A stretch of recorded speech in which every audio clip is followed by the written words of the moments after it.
엄마, 내가 여러 번 말했잖아. 그거 사기라고. 왜 내 이름으로 대출을 받아? 왜 그래서 정말? 조용히 좀 해, 애 듣겠다. 나는 반사적으로 그렇게 말했지만 내 목소리는 너무나 작고 떨렸다. 현관 옆 작은 방, 손자 민준이가 자고 있을 방 쪽으로 시선이 쏠렸다. 엄마가 조용히 할 일을 했어야죠. 준호가 탁 은행 봉투를 내 앞으로 밀어놨다. 하얀 봉투 안에서 내가 몇 번이고 봤던 글자들이 다시 튀어나왔다. 연체, 변제, 법적 조치. 이 단어들이 지금은 칼보다 더 날카롭게 보였다. 우편함에 꽂힌 거 내가 먼저 봤어요. 그래서 은행에 전화해 봤더니 내 주민번호랑 아버지 도장으로 대출이 하나 더 있대요. 이거 엄마 말고 누가 한 거예요? 나는 입을 뗐다가 다물었다. 혀 밑이 얼어붙은 것처럼 말이 안 나왔다. 엄마가 했지? 아들의 눈이 나를 꿰뚫었다. 어릴 때 이 애가 거짓말할 때면 귀가 빨개지곤 했는데 지금은 내 귀가 불타는 것 같았다. 민준이 수술비가 필요해서 그랬다. 겨우 그 말 하나 밀어냈다. 그랬으면 말을 했어야죠. 가족들한테, 나한테. 왜 은행 직원이 먼저 나한테 전화해서 연체 상황 알고 계시냐고 묻냐고요. 준호의 목소리가 갈라졌다. 무너지는 건 내 마음인 줄 알았는데 지금 보니 이해도 같이 무너지고 있었다. 부엌 입구에서 며느리 수진이가 울상으로 서 있었다. 그 뒤 살짝 열린 방 문틈 사이로 민준이 얼굴이 잠깐 비쳤다가 다시 숨어버렸다.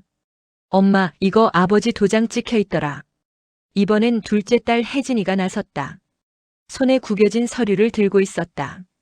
아버지 돌아가신 지가 몇 년인데 죽은 사람 도장을 어떻게 꺼냈을 생각을 해. 나는 그 말을 듣는 순간 아래 입술을 세게 깨물었다. 피 비린내가 입안에 퍼졌다. 그 도장을 꺼낼 때도 지금처럼 손이 떨렸었다. 엄마가 한 거야? 혜진이 눈이 붉게 젖어 있었다. 나는 그 눈을 끝까지 똑바로 바라보지 못했다. 그래, 내가 했다. 내 입에서 나온 목소리가 내 목소리 같지 않았다. 마치 어디서 빌려온 소리를 흉내내는 것처럼 낯설었다. 돈이 없으면 말을 했어야지. 우리 셋이 어떻게든 방법을 찾았을 거 아니야. 엄마 혼자 다 떠안는 척 하다가 이런 식으로 뒤통수를 치면 우리가 뭐가 돼. 준호 말 속에 섞인 뒤통수라는 단어가 심장을 후벼 팠다. 너희 힘든 거 다 아는데 또 손 벌리기가. 엄마, 그게 손 벌리는 거예요? 남의 이름으로 대출받는 게? 그건 그냥 범죄야. 말을 곱게 해라. 내가 괜히 목소리를 높였다. 스스로도 이 상황에서 이런 말이 얼마나 궁색한지 알고 있었다. 곱게? 지금 이 상황에서? 엄마, 이건 웃으면서 넘어갈 일이 아니야. 은행에서 그러는데 아버지 도장 쓴 건 사문서 위조고 내 이름 도용한 건 사기죄로도 볼 수 있대요. 사기라니 내가 누구를 속여. 다 민준이 살리려고 그런 건데. 그러니까요. 다 누굴 위해서라면서 결국 자기 마음대로 했잖아요. 우리한테 단 한마디 상의도 없이. 식탁 위에 놓인 반찬들이 전부 차갑게 식어 있었다. 김치에서 올라오는 시큼한 냄새가 이상하게 코를 찔렀다. 나도 안 그러고 싶었어. 나도 모르게 중얼거렸다. 그럼 왜요? 왜 그랬냐고요? 준호가 다그쳤다. 나는 그때야 비로소 처음으로 지난 몇 달이 한꺼번에 머릿속에 쏟아져 들어오는 걸 느꼈다. 하얀 병원 복도, 수술실 문 앞 빨간 불빛, 의사의 무표정한 얼굴, 약값이 적힌 계산서, 사회복지사 명함, 동사무소에서 썼던 엉터리 서류들. 그날 의사가 그랬다. 나는 눈을 감았다. 수술 미루면 안 된다고. 이번 놓치면 다시 기회가 없을 수도 있다고. 그 말을 듣는데 다리가 풀려서 서 있을 수가 없더라. 그래도 너 같으면 어떻게 했을 것 같냐? 내가 먼저 소리를 질렀다. 준호가 잠깐 멈칫했다. 의사가 당장 수술해야 된다 그러는데 우리 통장에 있는 돈 다 긁어 모아도 어림도 없고 병원비는 하늘만큼 쌓여 있고 아이는 옆에서 숨소리 거칠어지고 있었는데 너 같으면 그때 뭐부터 떠올랐겠냐? 내 목소리가 떨리는 게 나도 느껴졌다. 그래도 법은. 그래도. 맨날 그래도지. 너희도 다 빠듯한 거 아는데 민준이 수술비 좀 보태줄래? 그 말이 차마 입에서 안 떨어지더라. 잠시 정적이 흘렀다. 식탁 위 시계 초침 소리가 유난히 크게 들렸다. 엄마, 우리도 민준이 아빠야. 엄마 혼자만 민준이 지키는 사람 아니라고요. 준호가 힘없이 말했다.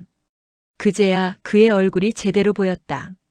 시커멓게 꺼진 눈밑, 늘어나 버린 셔츠, 굳어버린 어깨. 얘도 이미 한계였구나. 그 사실을 나는 왜 이제야 제대로 보는 걸까? 엄마, 내일 같이 은행 가요. 준호가 마침내 말했다. 어디까지 일이 커진 건지 들어보고 필요하면 경찰서도 같이 가고. 경찰서는 내가 혼자. 아니요. 그건 안 돼요. 엄마가 혼자 한 일이지만 결국 우리 가족 일이에요. 같이 책임질 거 책임지고 같이 욕먹을 거 먹을게요. 대신 이제 그만 숨겨요. 엄마. 나는 그 말을 듣는 순간 다리가 풀려 의자에 털썩 주저앉았다. 머릿속 어딘가가 서서히 뜯겨나가는 것 같은 느낌. 그렇게 내 거짓말의 끝자락에서 우리는 처음으로 서로를 제대로 마주보고 있었다. 그리고 나는 이 지경이 되기까지 어디서부터 잘못된 건지, 도대체 첫 단추를 어디서 그르쳤는지 처음으로 천천히 떠올리기 시작했다. 처음 단추는 병원 진료실에서 잘못 끼워졌다. 수술을 미루면 안 됩니다. 의사가 모니터에서 눈을 떼지 않은 채 말했다. 나는 손가방 끈을 꼭 쥔 채 의자 끝에 앉아 있었다. 이번 기회를 놓치면 다시 같은 조건으로 수술하기가 어려울 수도 있어요. 같은 조건이요? 며느리 수진이가 물었다. 네, 지금은 아이 몸 상태가 그나마 수술을 버틸 수 있는 시기라는 뜻입니다. 의사 얼굴은 최대한 차분했지만 내 귀에는 지금 아니면 평생 못 고친다라는 말로 들렸다. 선생님, 그 비용이. 수진이가 떨리는 목소리로 말했다. 건강보험 적용받는 부분 빼고 지원금까지 감안해도 이 정도는 직접 부담하셔야 합니다. 의사가 화면을 돌려 보여줬다. 숫자가 주르륵 적혀 있었다. 나는 그 숫자를 보는 순간 머리가 멍해졌다. 0이 너무 많았다. 아파트 반칸 값이라는 말이 떠올랐다. 우리 집은 아파트도 아니고 오래된 연립주택인데도 그 혹시 분할 같은 건? 수진이가 물었다. 물론 할부는 가능합니다. 다만 수술 전까지 일정 금액은 선납이 필요하고요. 그 부분은 원무과와 상담해 보셔야 합니다. 의사의 말이 끝났는지 계속되는지 잘 들리지 않았다. 내 손에 쥔 진단서가 축축해지는 것만 느껴졌다. 어머니. 진료실 밖으로 나오자 수진이가 내 팔을 잡았다.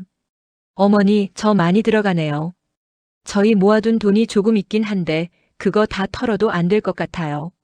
민준이 아빠도 얘기 들었다. 회사도 요즘 어렵다며. 네. 구조조정 얘기도 나오고. 수진이 입술이 파르르 떨렸다. 나는 그 모습을 보다가 갑자기 이상한 감정이 치밀어 올랐다. 화, 억울함, 분노 뭐라고 이름 붙이기 힘든 것들이 한꺼번에. 왜 하필 이의 인생에서, 왜 하필 우리 집에서 이런 병이 난 거냐고. 당장 하늘을 향해 소리를 지르고 싶었다. 걱정하지 마라. 내 입에서 툭 떨어진 말이었다. 내가 뭘 걱정해. 넌 민준이 옆에만 붙어 있어. 돈은 내가 어떻게든 할게. 수진이가 믿기지 않는다는 듯 나를 봤다. 어머니가요? 그래, 내가. 너희 결혼식 때도 제대로 못 도와준 거 아직도 마음에 걸리는데 이럴 때 아니면 언제 써보겠냐? 그때는 정말 그 말이 멋진 말인 줄 알았다. 할머니가 나서서 상황을 바로잡는 드라마 같은 장면. 하지만 병원 복도를 걸어 나오는 동안 그 멋진 말은 내 발을 올가매는 쇳덩이가 되었다. 버스에 올라탔을 때 정신이 번쩍 들었다. 카드 단말기 앞에서 한참을 서 있다가 기사님이 할머니 찍으셔야죠 하고 말할 정도였다. 창가 자리 구석에 앉아서 나는 가방 안에서 종이를 꺼냈다. 민준이 이름이 적힌 진단서, 수술동의서, 견적서, 보증인, 선납금, 추가 비용 발생 가능. 알아듣기 힘든 말들 사이에 또 다른 숫자들이 숨겨져 있었다. 버스 창밖으로 온통 병원과 약국이 눈에 들어왔다. 예전에 그냥 스쳐 지나가던 간판들. 종합병원 내과, 소아과, 정형외과. 그 아래 빨갛게 빛나는 약국 십자가.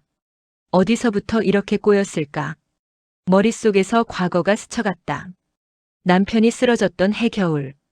가게 정리하고 권리금도 제대로 못 받고 쫓겨나듯 나온 그날. 둘째 대학 등록금 마련하느라 전당포까지 갔던 봄. 막내 아토피 때문에 병원비로 허덕이던 여름. 한 번도 넉넉한 계절이 없었다. 늘 이번만 넘기자 하다가 다음 위기가 오고 또 다음 위기가 오고. 그런데 이번 숫자는 내가 알던 빠듯한 돈의 기준을 아예 벗어나 있었다. 애들한테 말하자. 속에서 어떤 목소리가 올라왔다. 준호한테, 혜진이한테 솔직히 얘기하자. 우리 같이 머리를 맞대면. 바로 다른 목소리가 들이받았다. 또 애들한테 손 벌리게? 결혼할 때 하나도 못 도와준 것도 아직 마음에 걸리는데 이제 와서 손자 수술비까지 내놓으라고? 애들 체면은? 다음 정류장 안내 방송이 나왔다. 역입니다. 내리실 문은 오른쪽입니다. 버스 문이 열릴 때마다 나는 지금 내려서 은행으로 갈까, 집으로 갈까를 계산했다. 은행 가서 뭐라 그러게. 아들 이름으로 대출해 주세요. 애 학교도 보내야 하지만 손자 수술비도 필요해서요. 이렇게 말해? 그런 말을 할 용기가 나지 않았다. 오히려 머릿속에 다른 장면이 뚜렷하게 떠올랐다. 집 서랍 맨 밑 흰 수건에 쌓여있는 붉은색 도장. 내 남편 이름이 새겨진 도장. 그거 꺼내면. 그 생각이 드는 순간 두려움과 안도감이 동시에 밀려왔다. 꺼내면 은행은 묻지 않고 돈을 빌려주겠지. 아들 이름으로 이미 한 번 대출 낸 적도 있고. 그러나 동시에 머릿속 한켠에서 경고가 울렸다. 죽은 사람 이름을 그렇게 써도 되는 거냐? 나는 버스 손잡이를 꼭 쥐었다. 손마디가 하얗게 질렸다. 그렇게 집에 도착할 때까지 나는 마음속에서 수십 번을 도장을 꺼냈다가 넣었다. 그날 밤 모두 잠든 뒤에야 나는 서랍을 열었다. 갱년기 이후로 잠이 줄어든 탓도 있었지만 그날은 유난히 눈이 감기지 않았다. 서랍 안에는 온갖 봉투들이 쌓여 있었다. 결혼식 비상금으로 모아둔 봉투, 장례식 후 친척들이 쥐어준 위로금 봉투, 교회에서 받았던 작은 격려 봉투. 봉투마다 다른 글씨체와 문구가 적혀 있었다. 조금이나마 보탬이 되시길. 힘내세요, 권사님. 기도합니다. 그 돈들을 하나씩 꺼내 방바닥에 펼쳐놓았다. 지폐 냄새가 방 안에 가득 찼다.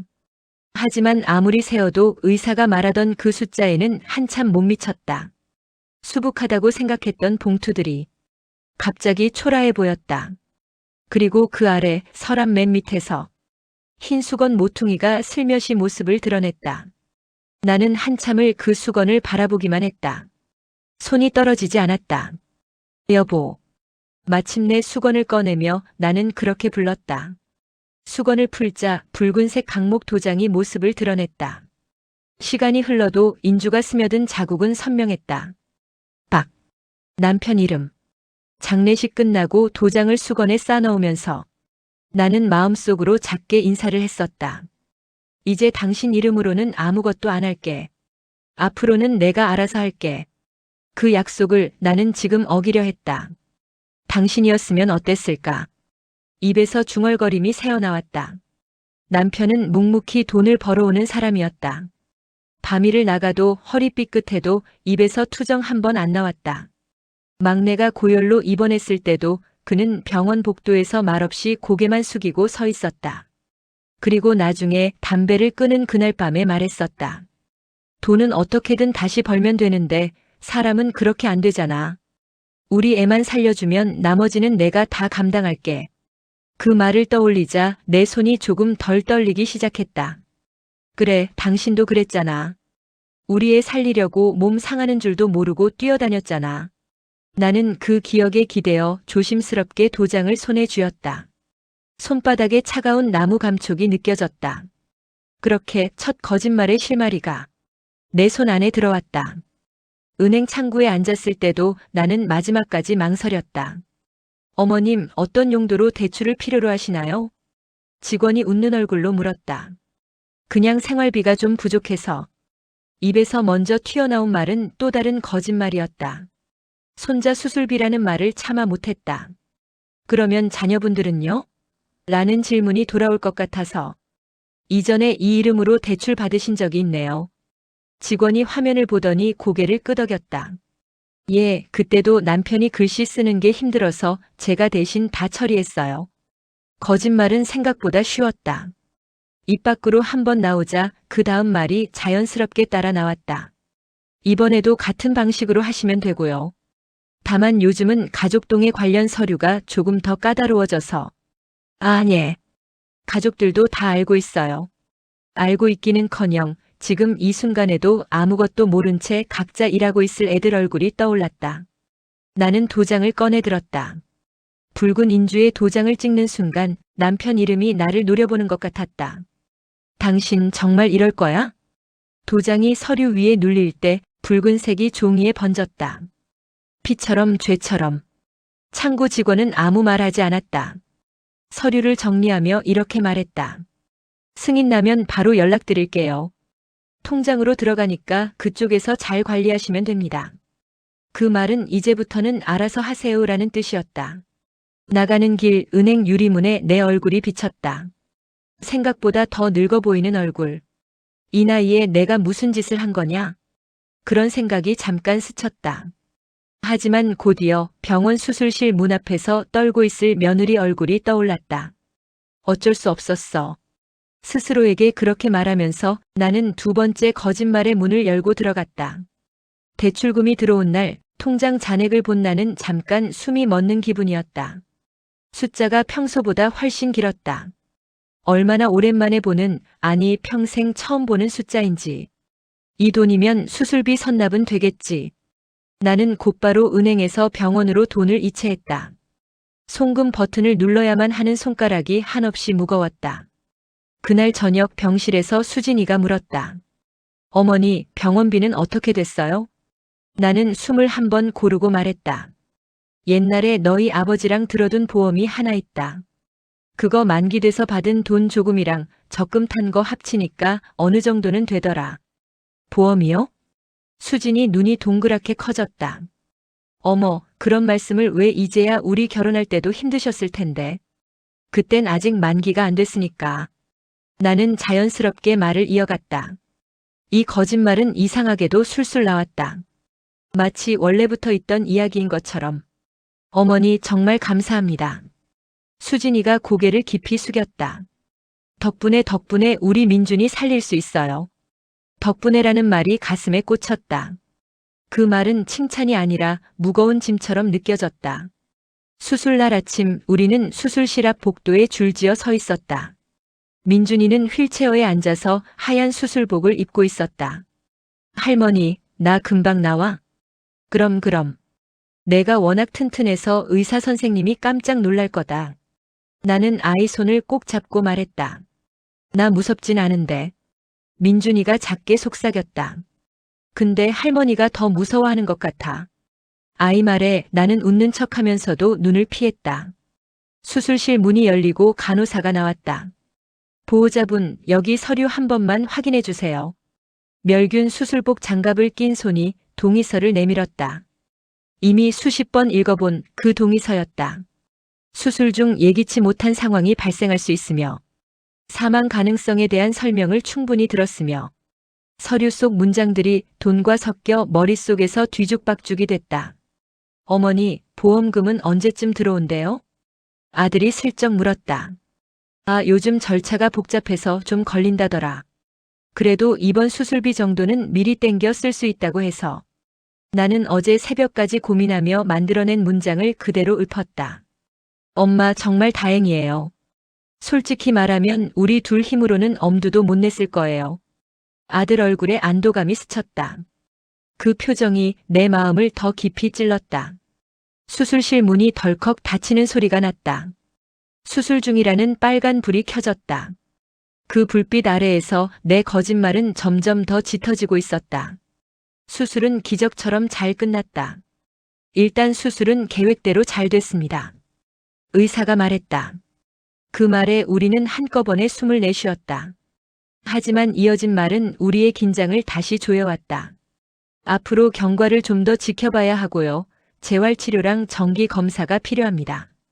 비용적인 부분은 원무과에서 상담을 받아보셔야 해요. 비용. 그 단어는 이제 내게 거의 공포와 같은 뜻이었다. 실제로 그날 이후에도 병원에서 올 때마다 계산서에는 새로운 항목들이 붙어 있었다. 특수검사비, 도수치료, 재활물리치료. 그때마다 나는 가방 안에서 카드를 꺼내 들었다.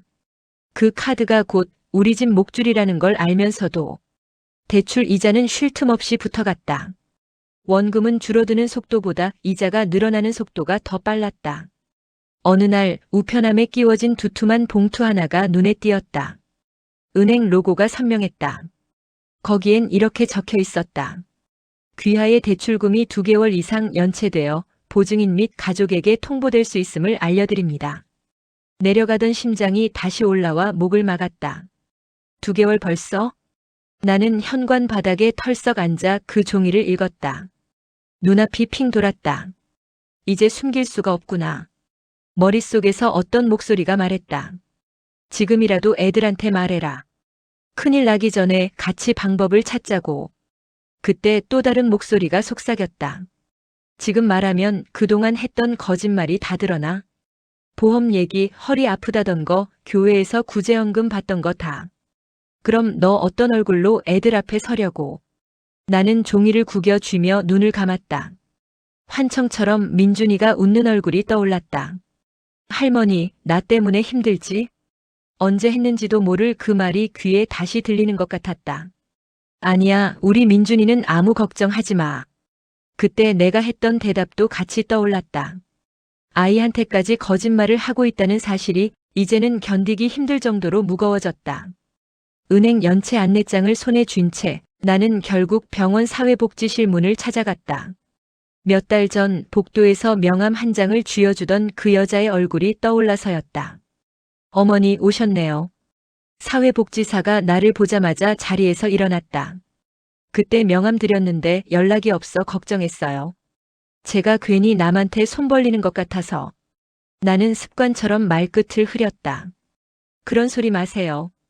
요즘 같은 세상에 의료비 때문에 힘든 가족이 한둘이 아니에요. 혼자 감당하시려다가 더 큰일 되는 경우도 많고요. 혼자 감당하시려다가. 그 말이 꼭 나를 가리키는 것 같았다. 혹시 기초생활수급자나 차상위 계층이신가요? 아니에요. 그런 건 아니고 그냥 조금 빠듯한 정도지 뭐. 그러면 세대 구성은 어떻게 되세요? 아드님이랑 같이 사시죠? 네. 같이 살아요. 사회복지사가 컴퓨터를 두드리며 말했다. 그러면 기준이 조금 까다롭네요. 지원금은 아무래도 가구 소득을 기준으로 하거든요. 어머니가 자녀분과 함께 사시면 자녀분 소득이 합산돼서 기준을 넘을 가능성이 높아요. 그럼 지원을 못 받는다는 소리예요? 당장 받기엔 조금 어렵다는 거죠. 물론 상황에 따라 다르긴 하지만요. 나는 아무 말도 못하고 그 얼굴만 바라봤다. 어머니가 혹시 따로 사신다고 하면 이야기가 조금 달라질 수도 있어요. 네. 세대 분리라고 들어보셨어요? 주민등록상으로는 어머니를 따로 한 가구로 등록하는 거예요. 실제로는 같이 사셔도 주소만 따로 되어 있으면 어머니 소득 기준으로 의료비 지원을 재검토해 볼 수 있거든요. 나는 잠깐 어안이 벙벙해졌다. 그러면 지금 같이 산다는 걸 서류상으로는 아니라고 하면 된다는 거예요? 사회복지사는 곤란한 듯 웃었다. 그게 법적으로 거짓말을 하라는 말은 아니고요. 실제로도 따로 지내시는 경우가 많으니까 그냥 제도가 그렇다는 말씀입니다. 하지만 내 귀에는 분명히 이렇게 들렸다. 같이 살아도 안 산다고 하면 지원해 줄 수 있다. 또 하나의 거짓말이 문 앞에서 기다리고 있었다. 동사무소에 가는 길 나는 몇 번이나 발걸음을 멈췄다가 다시 떼었다. 창구 직원이 물었다. 아드님 댁이랑 같이 사시는 거 아니셨어요? 아니에요. 주소는 같아도 뭐 따로 사는 거나 마찬가지죠. 나는 손사래를 쳤다. 그 집이랑은 그냥 얹혀 사는 거라 세대 분리 좀 해줘요. 입에서 나오는 말을 나는 스스로도 믿을 수 없었다. 그 집. 거기에는 내가 같이 저녁을 먹고 빨래를 널고 민준이랑 같은 이불을 덮고 자는 집이 있었다. 얹혀 산다. 내가 반찬을 하고 애들 도시락을 싸고 가스비를 내는 집인데 서류에 이름을 쓰고 도장을 찍는 동안 나는 서서히 현실에서 한 발짝씩 뒤로 물러나는 느낌이었다. 주민등록 등본상 나는 혼자 사는 사람이 되었다. 실제로는 누구보다 가족에게 매달린 채 살면서 그날 밤 서랍 속 남편 도장 옆에 새로운 서류 한 뭉텅이가 놓였다. 거짓말은 이제 내 이름 밑에도 주민등록에도 가족관계에도 스며들었다. 그리고 결국 오늘처럼 식탁 위에 쌓인 봉투들과 애들 눈에 비친 범죄자 엄마의 얼굴로 모든 게 터져나왔다. 엄마, 어차피 다 드러난 거 이제 어떻게 할지부터 생각해요. 준호가 깊게 한숨을 쉬었다. 내일 은행 가서 상황부터 정확히 듣고 그 다음에 경찰 문제도 상의하고 나는 경찰서부터 가려고 했다. 내 말에 애들이 동시에 나를 봤다. 내가 잘못했으니까 벌부터 받는 게 순서 같아서 내가 생각하는 마지막 책임은 그거였다. 하지만 그때였다. 방 안에서 문이 살짝 열리더니 작은 얼굴 하나가 쑥 나왔다. 할머니, 민준이었다. 수술 후 아직 완전히 회복하지 못한 얼굴, 하얗게 빛나는 볼. 아이 눈이 우리를 오가며 떨렸다. 나 때문에 그런 거야? 그 질문이 지금까지 들은 어느 말보다 날카로웠다. 나 때문에 아빠가 빚더미 않는다고 그랬잖아. 민준이가 입술을 깨물며 말했다. 언제부터 방 밖에서 듣고 있었던 걸까? 누가 그런 소릴? 아까 아빠가 엄마한테 소리치는 거 다 들었어. 아이의 눈동자가 떨렸다. 나 때문에 돈 많이 들어서 할머니가 거짓말하고 아빠가 화내고 나 때문에 그런 거지. 그 말에 내 안에서 뭔가 탁 하고 부러지는 소리가 났다. 아니야. 나는 거의 울부짖듯 말했다. 내 잘못이 아니야. 한 톨도. 아주 조금도. 이것들은 다 할머니가 잘못한 거야. 나는 의자를 밀치고 일어나 민준이에게 다가갔다. 아이 어깨가 생각보다 더 많이 말라 있었다. 근데 왜 거짓말했어? 민준이는 내 품에 안겨 있으면서도 물었다. 나는 그 질문 앞에서 한참 말을 못했다. 나는 정말 민준이 때문에 거짓말을 한 걸까? 아니면 돈 없어서 아무것도 못하는 할머니라는 사실이 너무 부끄러워서였을까? 할머니가 겁이 났어. 결국 나는 그렇게 말했다. 뭐가? 돈이 없으면 우리가 널 못 지킬까봐. 의사가 수술 안 해준다 할까봐. 돈 없으면 그냥 데리고 가라고 할까봐 그게 너무 무서웠어. 내 목소리가 갈라졌다. 그래서 눈에 보이는 돈부터 어떻게든 만들려고 그게 아무리 잘못된 방법이어도 그땐 그게 눈에 제일 먼저 보였어. 민준이는 잠시 고개를 숙였다. 나도 무서웠어. 아이가 작게 말했다. 처음 병원 왔을 때 나 죽을까봐 무서웠어. 밤에 자려고 하면 숨이 잘 안 쉬어지는 것 같고 그래서 울고 싶었어. 나는 아이 등을 토닥이며 입술을 깨물었다. 근데 그때마다 할머니 손잡고 자면 좀 괜찮았어. 할머니가 있으니까 나 안 죽을 것 같았어. 가슴 한가운데가 뜨거워졌다. 근데 지금은 나 안 죽어도 할머니 없을까봐 무서워. 그 말은 칼날보다 깊게 박혔다. 할머니 경찰서 가면 감옥 가는 거야? 그럴 수도 있고 아닐 수도 있어. 나는 최대한 솔직하게 말했다. 이제 더는 아이한테까지 거짓말을 하고 싶지 않았다. 근데 할머니가 잘못한 건 맞지? 맞다. 입 밖으로 진실이 크게 떨어져 나왔다. 내가 나 자신에게도 처음 하는 고백이었다. 그럼 솔직히 말하면 안 돼? 민준이가 내 손을 잡았다. 은행에도 경찰 아저씨한테도 다 말하고 혼나는 거 있으면 혼나고 대신 나 안 아프려고 노력할게. 그러니까 할머니도 너무 나쁜 거짓말은 이제 하지 마. 나는 아이 어깨에 얼굴을 묻고 울었다. 그때 방문 옆에 서 있던 준호와 혜진이가 조용히 다가왔다. 엄마. 준호가 나직하게 불렀다. 우리 내일 같이 가요. 엄마 혼자 안 보내요. 혜진이도 옆에서 내 손을 잡았다. 엄마가 잘못한 건 맞는데 엄마만 나쁘다고 말하고 싶지는 않아. 나도 솔직히 엄마한테서 눈 돌린 거 있거든. 나는 올려다봤다. 언제? 엄마가 허리 아프다고 했을 때. 솔직히 말하면 나 반반이었어. 엄마가 진짜 아픈 걸 수도 있겠다 절반, 또 무슨 일 생겼는데 말하기 힘든가 보다 절반. 근데 나 스스로 모른 척했어. 지치기 싫어서. 그 말에 이상하게도 마음이 조금 가벼워졌다. 거짓말을 한 건 나뿐만이 아니었다. 우리는 다들 각자의 방식으로 진실에서 눈을 돌리고 있었다. 다음 날 우리는 셋이서 은행을 찾았다. 은행 상담실에 앉으니 공기가 어제보다 더 무겁게 느껴졌다. 담당 직원이 서류를 뒤적이며 말했다. 말씀하신 대로 이 대출은 고인명의 도장과 아드님 주민등록번호로 진행된 상품입니다. 서류상으론 본인 동의가 된 걸로 되어 있고요. 실제 동의는 없었습니다. 준호가 굳은 얼굴로 말했다.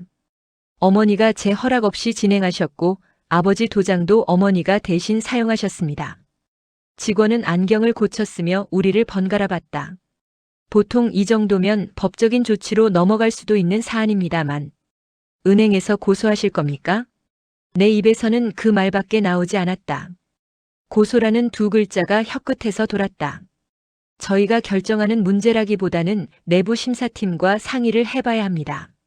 다만 가족 간의 문제고 사용처가 의료비라는 점을 감안하면 채무 인수와 상환 계획 조정이라는 선에서 해결될 가능성도 있습니다. 그럼 어떻게 해야? 아드님이 채무를 공식적으로 인수하는 서류에 서명하시고 상환 계획을 다시 작성하시는 방법이 있습니다. 그 경우 형사고소는 저희 쪽에서 굳이 진행하지 않는 방향으로 검토해 볼 수 있습니다. 굳이라는 건 다른 데서 문제 삼으면 또 달라질 수 있다는 거죠? 혜진이가 물었다. 그렇죠.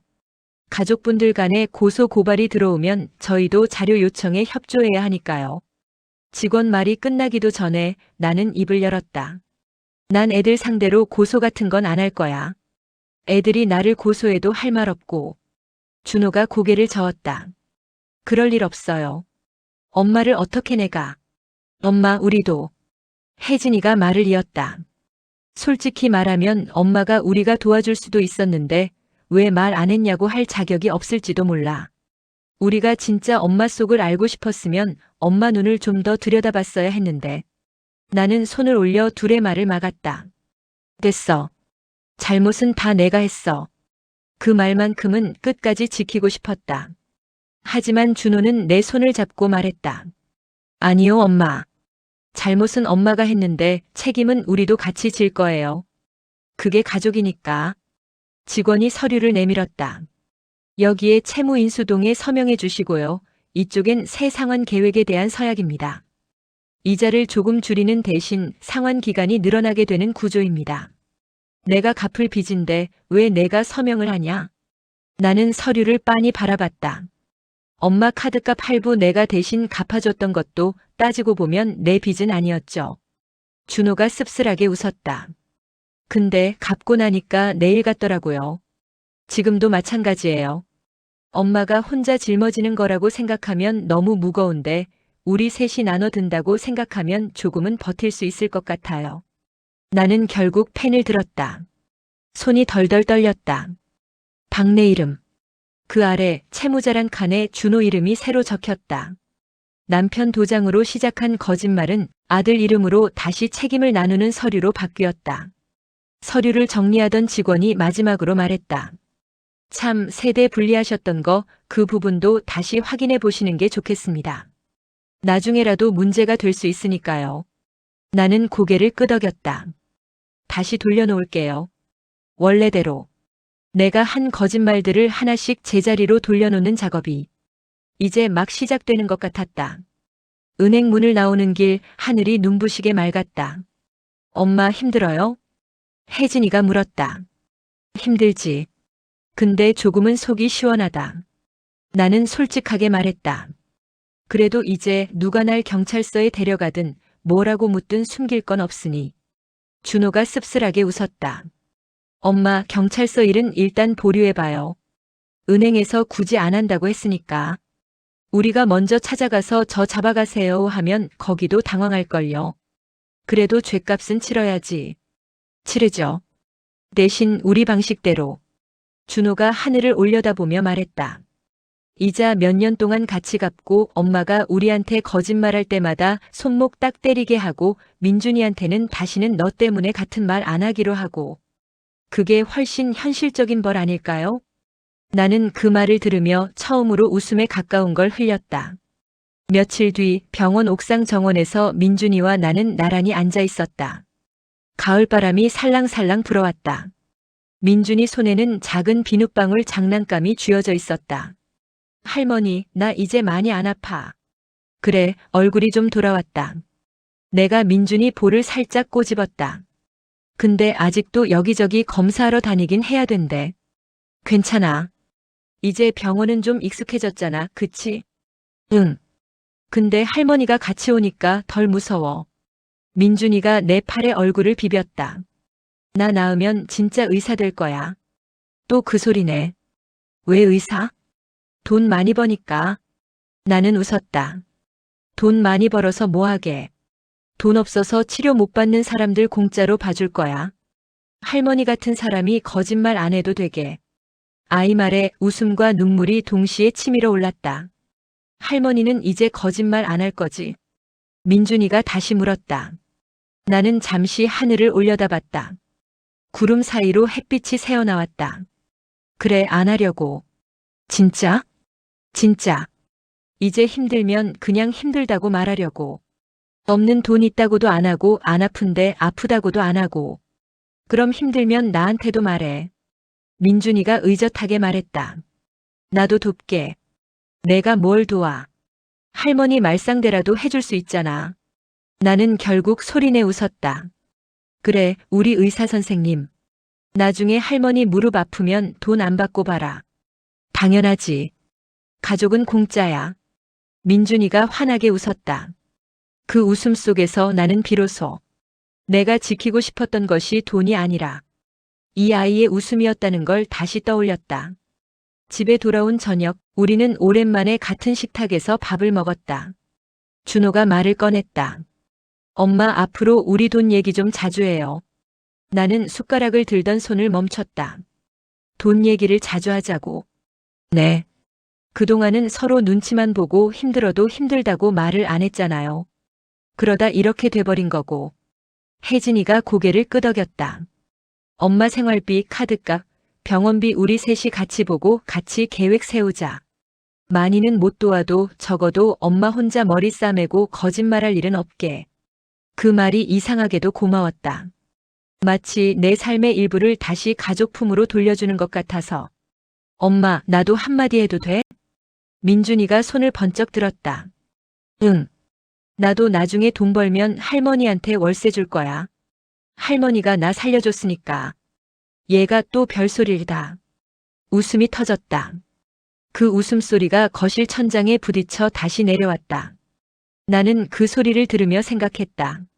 그래, 벌 받을 거 다 받고 빚 갚을 거 다 갚더라도 이 웃음만 잃지 않으면 나는 버틸 수 있겠다. 그날 밤 나는 모처럼 깊이 잠들었다. 서랍 안 남편 도장은 다시 흰 수건에 곱게 싸서 넣어두었다. 여보, 미안해. 속으로 그렇게 중얼거렸다. 당신 이름 빌려다 한 짓들 다 바로잡을게. 애들한테도 나한테도 더는 거짓말 안 하면서 우리 손자 크는 거 같이 지켜보자. 그렇게 기도하듯 말을 마치고 눈을 감았다. 언젠가 정말 먼 훗날 가족끼리 둘러앉아 웃으며 말할 수 있는 날이 올지도 모른다. 우리 집 할머니 옛날에 손자 병원비 때문에 큰 거짓말 한 적 있다. 그때는 이 이야기가 눈물보다 웃음이 더 많은 추억으로 남았으면 좋겠다. 지금은 아직 그 길 한가운데를 걷는 중이지만 분명한 건 하나였다. 더 이상 나는 사랑을 지키기 위해 거짓말을 선택하지 않을 거라는 것. 그게 늦게 배운 내 마지막 자존심이자 이 집에 남은 작은 희망이라는 걸 이제야 조금 알 것 같았다. 가족은 혼자 버티는 게 아니라 같이 버티는 사람들이더라고요. 혼자 끌어안지 마시고 꼭 누군가와 나누세요. 오늘 이야기 들어주셔서 감사합니다.